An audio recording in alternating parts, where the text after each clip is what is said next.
శ్రీమతే రామానుజాయ నమః. ఆళ్వార్ ఎమ్మెరుమానార్ జీయ తిరువళ్ళేశరణం. అయితే మనము కైసిక వృత్తాంతాన్ని మనము పోయిన భాగంలో చూసాము. ఈ వృత్తాంతంలో ప్రధానమైనటువంటివి 18 శపథాలు. ఒకదానికొన్న ఒకటి చాలా క్రూరమైన పాపాలుగా మనకు పెద్దలు చెప్తూ ఉంటారు. అయితే దీనిలో చాలా ధర్మ సూక్ష్మాలు మనకి వివరించి ఉన్నారు. ఎటువంటి పాపాలు మనం ఒక వైష్ణవుడిగా మనం చేయకూడదు, ఒక శ్రీ వైష్ణవుడిగా ప్రత్యేకించి చేయకూడదు అనే విషయాన్ని ఈ 18 శపథాల రూపంలో మనకి పెద్దలు అందించారు. దీనికి వ్యాఖ్యానం పరాశర భట్టర్ స్వామి వారు స్వయంగా అది అనుగ్రహించి దాన్ని మనకి ఇప్పటికీ కూడా కైసిక ఏకాదశి రోజు వివరిస్తూ ఉంటారు వారి వంశస్థులు. అయితే మనం ఈ పాపాలు ఒకటిగా చూస్తూ ఉంటాము. మొదటిది ఏంటి అంటే, నేను రాకుండా ఉంటే సత్యం త్యజించినటువంటి వాడి యొక్క పాపం నా కలుగుగాక, అంటే సత్యభంగం చేసినటువంటి వాడి పాపము మొదటి పాపంగా చెప్పారన్నమాట. సాధారణంగా లోకంలో మనం ఎంతోమందికి సత్యం చేస్తూ ఉంటాం, కొన్ని అబద్ధాలు చెప్తూ ఉంటాం, కొన్ని నిజం చెప్తూ ఉంటాం. అబద్ధాలకు కూడా పెద్దలు చాలా పెద్ద పెద్ద శిక్షలు విధించి ఉన్నారు. అది పెద్ద పాతకంగానే చెప్పారు. ఆ పాపం నాకు కలుగుగాక ఒకవేళ నేను రాకపోతే అనే విషయాన్ని మొదటి పాపంగా చెప్పారు. దీనికన్నా క్రూరంగా రెండో పాపం ఏంటి అంటే, పరభార్య సంగమం ఏదైతే ఉందో అది రెండో పాపంగా చెప్పారన్నమాట. సాధారణంగా మనకి మాతృవత్ పరద్దారేషు పరద్రవ్యేషు లోష్టవత్ అనే ఒక సామెతగా మనకి సుభాషితాల్లో చెప్తారన్నమాట. ఒక పరభార్య ఎవరైతే ఉంటారో వారు మాతృ సమానులు చూడాలి అని వేదం మనకి చెప్తుంది.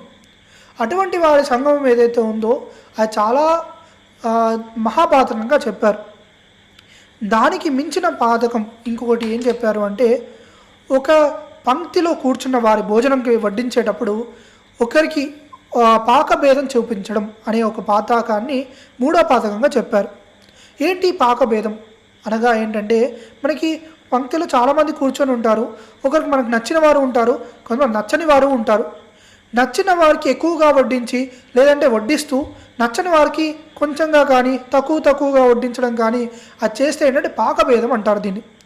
ఇది చాలా పెద్ద పాతకం. ఏంటంటే సాధారణంగా పంక్తిలో కూర్చున్న అందరూ సమానమే, అందరూ నారాయణ స్వరూపులే.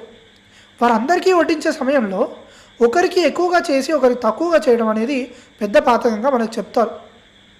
దీనికి మించిన పాపం ఏంటి అంటే, భూదానం చేస్తానని చెప్పేసి అది చెయ్యనటువంటి వాడి యొక్క పాతకం ఏదైతే ఉందో, అంటే భూమి దానం అని చేసినప్పుడు పూర్వకాలంలో ఏంటంటే ఆ భూమిని విక్రయించి మళ్ళీ ఏదైనా వారికి ఉన్నటువంటి వారి కష్టాలు తీర్చుకోవడము అలాంటివి చేసేవారు అనమాట. అలా వారిని ఆశ కలిగించి ప్రలోభ పెట్టి వారికి మళ్ళీ అది చేయక ఉండడము చాలా పెద్ద పాతకం కదా. అటువంటి పాతకం చేసిన వాడిని అవుతాను అని నాలుగో పాతకంగా చెప్పారు. ఒకవేళ నేను రాకపోతే ఐదో పాతకంగా ఏం చెప్పారు అంటే, ఒక స్త్రీని తన యొక్క యవ్వన దశలో పెళ్ళాడి అదే స్త్రీ వృద్ధాప్యంలోకి వచ్చిన తర్వాత తను త్యజించినటువంటి పాతకం. అంటే సాధారణంగా ఏంటంటే, రూపవతి అయిన స్త్రీ యవ్వనంలో ఉన్నప్పుడు అందరూ కూడా వారి యొక్క కోరికలు తీర్చే విధంగా వారిని సాగుతూనే ఉంటారు. వృద్ధురాలు అయిన తర్వాత ఆ భార్యని త్యజించడం ఏదైతే ఉందో అది మహాపాతకం. తను పూర్తిగా ఆ భర్త యొక్క ఆశ్రయంలో ఉంది, ఆ భర్త యొక్క ఆశ్రయమే తను తొలగించేస్తే అది పెద్ద పాతకంగా చెప్పారు, ఒక ఐదో పాతకంగా. ఆరో పాతకం ఏంటి అంటే, తర్పణం చేసి అమావాస్య తర్పణం ఏదైతే చేస్తుంటారో అది చేసి దాని తర్వాత భోగంలోకి వెళ్ళిపోవడం, అంటే భోగ్య వస్తువుని స్వీకరించడం. అమావాస్య తర్పణం అనేది ఏదైతే ఉందో అది పెద్దలకి మనం ఇచ్చేటటువంటి గౌరవం.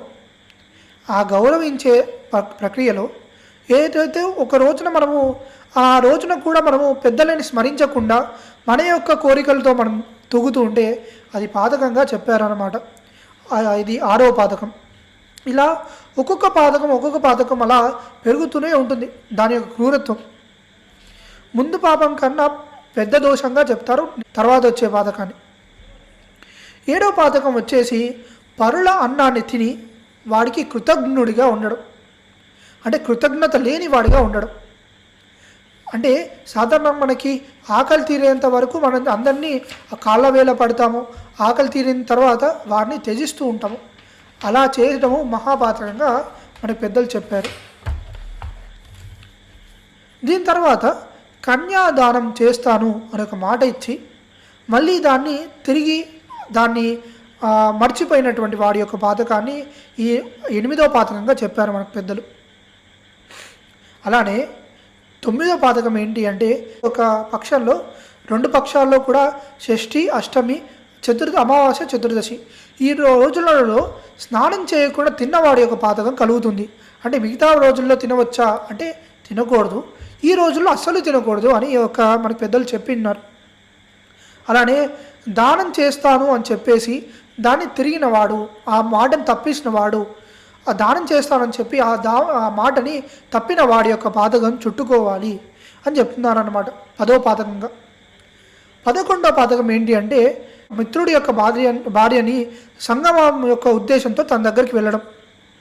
సాధారణంగా మనకు ఉపకారం చేసినటువంటి వాడు మిత్రుడు, ఆ మిత్రుడికి అపకారం తలపెట్టాలి అనేటటువంటి ఆ సంకల్పం ఏదైతే ఉందో దాన్ని ఇక్కడ ఖండిస్తూ మిత్రుని యొక్క భార్యని సంగమించే ఒక ఉద్దేశంతో వద్దకు వెళ్ళడం అనేది 11వ పాతకంగా చెప్పారు.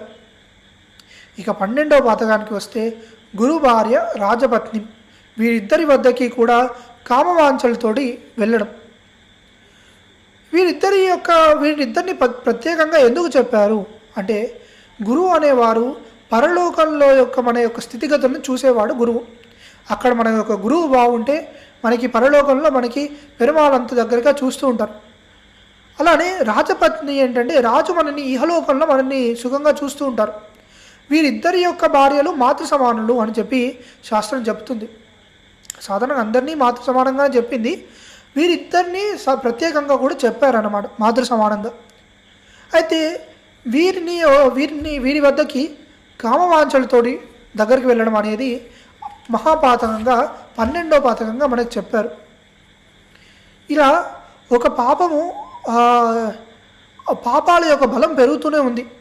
ఇంకా బ్రహ్మరాక్షసుడు కొంచెంగా శంకిస్తున్నాడు, పెద్ద శంకగా వెళ్ళిపోయింది. చాలా పెద్ద విషయంలో తాను నమ్మేసినప్పటికీ కూడా ఆ చిన్న ఏదైతే కణంలో తనకి ఒక చిన్న భయం ఉంది, ఆ భయాన్ని తీర్చే విధంగా ఈ తర్వాత వచ్చే 6 పాపాలని మనకి నంబాడవన్ విన్నవిస్తున్నారు. ఇంకా 13వ పాపం ఏంటి అంటే, 2 భార్యల్ని పెళ్ళాడి ఒక భార్యని చాలా ఎక్కువగా ప్రేమించడం. ఏదైతే పెద్ద ఈ పాపంగా చెప్పారో రోహిణీ చంద్రుల యొక్క కథలో మనం ఇది చూస్తూ ఉంటాం. అలానే 14వ పాపంగా ఏం చెప్పారు అంటే, యవ్వనంలో ఉన్నటువంటి స్త్రీని ఒక పతి త్యజించడము. యవ్వనవతి అనే స్త్రీ ఏంటంటే, తనే అన్నీ అని తన భర్తే అంతా సర్వస్వం అని చెప్పి పతివ్రత స్త్రీ భర్తతో పాటుగా వచ్చేస్తుంది. తన్ని వదిలేసి తను సన్యాసించడం కానీ పరిత్యజించడం కానీ ఏదైందో అది పెద్ద పాతకంగా చెప్పారు 14వ పాతకంలో. ఇక 15వ పాతకం ఏంటి అంటే, గోవులు మనకు సాధారణ గోవుల మంద ఉంది కదా, ఆ గోవుల మంద వచ్చేసి ఆ దాహంతో ఉండి నీరుని స్వీకరించడానికి వస్తే వాటిని తరిమేస్తే ఎంత పాతకం కలుగుతుందో. అంటే సాధారణంగా నోరు కలిగినటువంటి జంతువులు అంటే మనుషులు కూడా వాటిని ఒక విధంగా వారు ఏదైనా ఎదుర్కొంటారు, కానీ మూగ జంతువులైనటువంటి గోవుల్ని కూడా వాటిని నీరు స్వీకరించకుండా చేసినటువంటి పాతకం ఏదైతే ఉందో అది మహాపాతకం. అది 15వ పాతకంగా చెప్పారు. ఇంకా 16వ పాతకం, పంచపాతకాలు నాకు చుట్టుకునుగాక.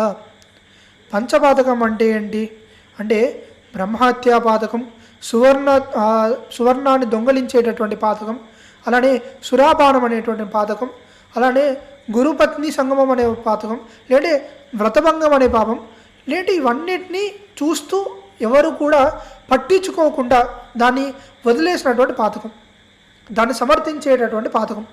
ఈ పంచపాతకాలుగా మనకి పెద్దలు చెప్పారు.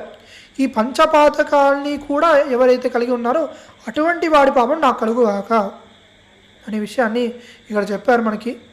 అలానే ఇక 16వ పాతకం ఏదైతే ఉందో అది పంచపాతకాలుగా చెప్పారు. అయితే 17వ పాతకం ఇక్కడ వచ్చేసరికి ఆ బ్రహ్మరాక్షసుడికి ఇంకా ఒత్తిడి పెరిగిపోతుంది. తన యొక్క మనసు చెబుతుంది ఈ నంబడవన్ తిరిగి వస్తాడు అని చెప్పేసి. అయితే ఈ 17వ మాట చెప్పగానే తనకి పూర్తిగా తను కోల్పోయాడు అనమాట. వాసుదేవుణ్ణి వదిలేసి ఇంకొక దేవతని పూజించేటటువంటి పాతకం. అదేంటి ఇంత ప్రత్యేకంగా చెప్పారు? మిగతా చూస్తే మనకి లౌకికంగా చాలా కనిపిస్తున్నాయి. లౌకికంలో చాలా పెద్ద పెద్ద పాతకాలు చెప్తూ వచ్చారు. ఒకటేసారి 17వ పాతకం చెప్పేశారు. సాధారణంగా ఏంటంటే ఈ వాసుదేవుడిని వదిలేసి ఇంకొక దేవతని పూజించడం ఏదైతే ఉందో అది ఆత్మహత్య కింద లెక్క. సాధారణంగా ఆత్మ ఉన్నంతకాలం తను ఏదో ఒకటి చేస్తూ ఉంటుంది. కానీ ఆత్మనే భగ్నం చేసేటటువంటి పాతకం 17వ పాతకం వాసుదేవుడిని వదిలేసి ఇంకో దేవతని పూజించడం. ఇది 17వ పాతకం అయితే 18వ పాతకం వాసుదేవుడితో సమానంగా అంటే సర్వేశ్వరుడైనటువంటి వాసుదేవుడిని సమానంగా ఇంకొక దేవతని చెప్పడం అది మహాపాతకం 18వ పాతకం. దీనికి మించిన పాతకం లేదు. ఇప్పుడు వాసుదేవుడే సర్వేశ్వరుడు అనేటటువంటి విషయాన్ని తెలిసినప్పటికీ కూడా వాసుదేవుడితో సమానంగా ఇంకో దేవతని చెప్పడం మహాపాతకంగా మనకు చెప్పారు. ఇది కైసిక పురాణంలో వరాహ పురాణాంతర్గతంగా ఉంది. కైసిక పురాణంలో ఈ శ్లోకం ప్రత్యేకంగా మనకు చెప్పారు. ఈ శ్లోకం చెప్పగానే ఆ బ్రహ్మరాక్షసుడు కూడా ఆశ్చర్యపోయాడు. బ్రహ్మరాక్షసుడు కూడా అప్పటి వరకు చాలా దృఢంగా ఆహారం స్వీకరించాలనేటువంటి ఆ నిశ్చయంతో ఉన్న బ్రహ్మరాక్షసుడు కూడా తన యొక్క పట్టు వదిలేశాడనమాట. పట్టు వదిలేసి ఇంకా ఇంతకు మించి నేను పాతకాన్ని నేనే వెళ్ళలేకపోతున్నాను, నువ్వు వెళ్ళి రా అని చెప్పేసి పంపించాడు అనమాట. కాబట్టి ఇప్పటివరకు చెప్పిన ఒక పాతకాల యొక్క ప్రత్యేకత ఏంటి, ఈ చివరిగా 2 చెప్పిన పాతకాల ఒక విశేషణం ఏంటి అనే ఒక విషయాన్ని మనం చూసినట్టయితే ఈ చివరిగా చెప్పినటువంటి 2 పాతకాలు ఏవైతే ఉన్నాయో అవి పూర్తిగా తన ఆత్మనే హాని చేసేటటువంటి పాతకాలు. ముందు అనేటివి కూడా శరీరం మళ్ళీ స్వర్గానికి వెళ్తుంది, మళ్ళీ నరకానికి వెళ్తుంది. ఆ పాతకాలన్నింటినీ కూడా అనుభవించిన తర్వాత మళ్ళీ తిరిగి వచ్చేస్తుంది. కాకపోతే చివరిగా ఉన్న 2 పాతకాలు ఏవైతే ఉన్నాయో తన ఆత్మనే హాని చేస్తుంది అనే విషయాన్ని మనకి ఇక్కడ నంపాడువాన్ అనేటటువంటి ఆ భాగవతుడి చరిత్ర మూలంగా మనకి ఇప్పటివరకు చెప్పారు. ఇక్కడితో ఈ భాగాన్ని మనం పూర్తి చేసుకుందాం. వచ్చే భాగంలో ఈ కైసిక ఏకాదశి వృత్తాంతంలో కర్పూర పడియేట్రం అనే ఒక సంఘటన ఉంది. దాని గురించి ఒక ప్రత్యేకత ఏంటి అనే విషయాన్ని మనం తర్వాతి భాగంలో మనం తెలుసుకుందాం. ఈ భాగం కర్పూర పడియేట్రం సాధారణంగా శ్రీరంగంలో 5:30కి అలా జరుగుతుంది. ద్వాదశి రోజు తెల్లారిన 5:30కి ఈ కర్పూర పడియేట్రం జరుగుతుంది. ఈ యొక్క వృత్తాంతాన్ని మనం ఆ సమయంలో అనుభవిద్దాం. ఆళ్వారే మేరమాన జీయతిరుళ్ళేశ్వరం శ్రీమతే రమ్యజా మాతృ మునీంద్రాయ మహాత్మనే శ్రీరంగవాసినే భూయాత్ నిత్యశ్రీ నిత్యమంగళం.